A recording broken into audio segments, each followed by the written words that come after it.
વિકસિત ભારતનો મજબૂત પાયો રાખનારા દેશના યશસ્વી વડાપ્રધાન શ્રી નરેન્દ્રભાઈ મોદી સાહેબનું વતનની ભૂમિ ઉપર ઉમળકાભેર સ્વાગત કરું છું।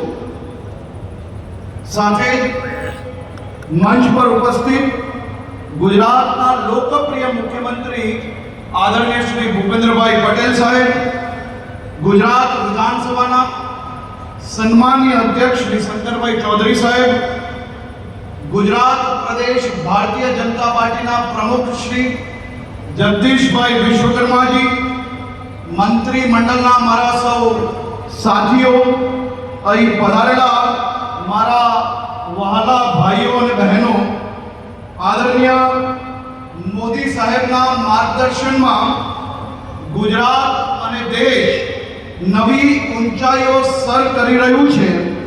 આજે પણ આદરણીય મોદી સાહેબ વિકાસ અને વિરાસતના પ્રોજેક્ટ્સને ગુજરાતને ભેટ ધર્યા છે અને હવે નવીન જિલ્લા એવા વાવ થરાદની આ ભૂમિ પરથી 19,800 કરોડના માર્ગ પર વિકાસના કામો આપને સૌને ભેટ આપવા આદરણીય સાહેબ અહીંયા આવ્યા છે।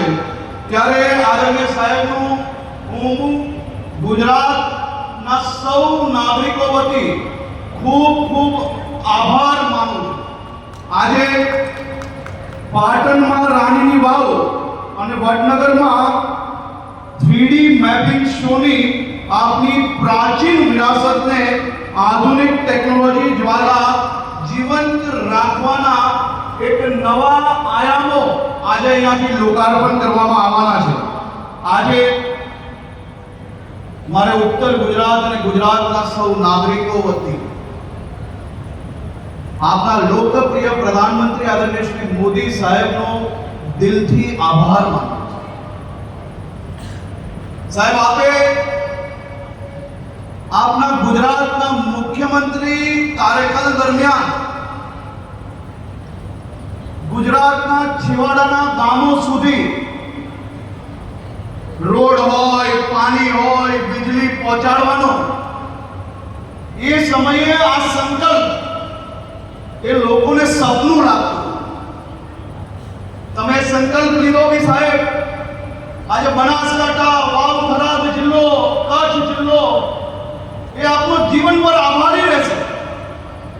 જીવનભર આ જિલ્લાઓને માત્ર ને માત્ર રાજકીય ઉપયોગ કરવામાં આવે, પરંતુ આપે સંકલ્પ લીધો અને આ વિસ્તારના ગામે ગામ સુધી પાણી પહોંચ્યા, અમારા સૂકા ખેતરો આજે લીલાછમ થયા, ખેડૂતોની આવક વધી।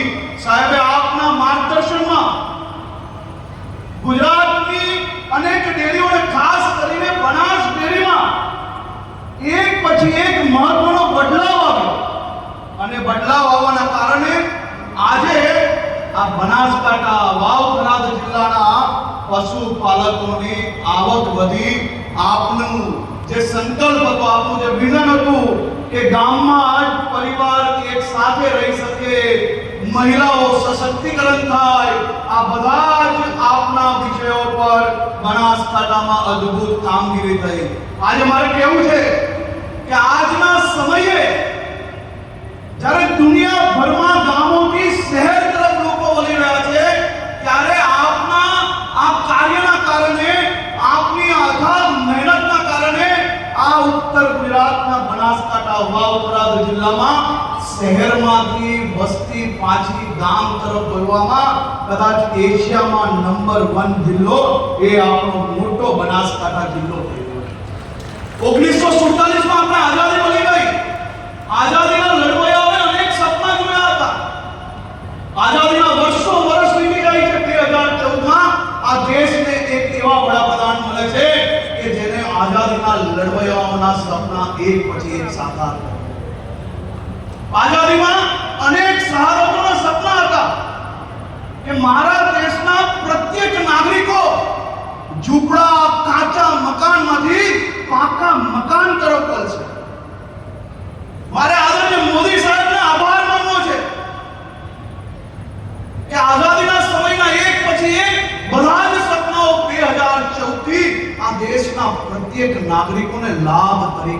રહ્યા છે.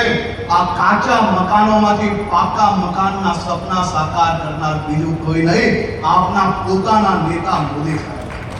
આજે અહીંયાથી 39,000 થી વધારે પ્રધાનમંત્રી ગ્રામીણ આવાસ આપના હજારો પરિવારોને મળવા જઈ રહ્યા છે. વર્ષો વર્ષ સુધી ખેડૂતોના નામે રાજનીતિ નહીં, પરંતુ મોદી સાહેબ જ્યાર તક આવ્યા ત્યાર સુધી કોઈ ખેડૂત અહીંયા એવું છે કે જેના ખાતામાં 6,000 રૂપિયા દર વર્ષે સીધા બેંકના એકાઉન્ટમાં આવે? સાહેબ, મારી ઉંમરના અને મારી પછી જન્મેલા લોકોને કદાચ આ બધા જ વિકાસના કામો સામાન્ય લાગતા હશે, પરંતુ વડીલોને જઈને પૂછજો, ગામમાં એક રોડ બી નતો મળતો. આ તો મોદી સાહેબ આવ્યા તો બોર્ડર સુધી ગામોમાં લાઈટ, પાણી, પાકા મકાનો અને ઘર મળ્યા છે. આજે મારા ઉત્તર ગુજરાત અને ગુજરાતના સૌ નાગરિકો વતી આદરણીય પ્રધાનમંત્રી શ્રી આપનો ખૂબ ખૂબ આભાર માનું છે. અમે સૌ આપ સાહેબના સંકલ્પને આગળ વધારવા માટે એક થઈને ટીમ ગુજરાત તરીકે આ ગુજરાતના સૌ નાગરિકો અથાગ મહેનત કરીને આપના સંકલ્પને સાકાર કરવા માટે આગળ વધી રહ્યા છે. ફરી એકવાર આદરણીય પ્રધાનમંત્રી શ્રી આપનું વાવ થરાદ જિલ્લામાં હું ખૂબ ખૂબ સ્વાગત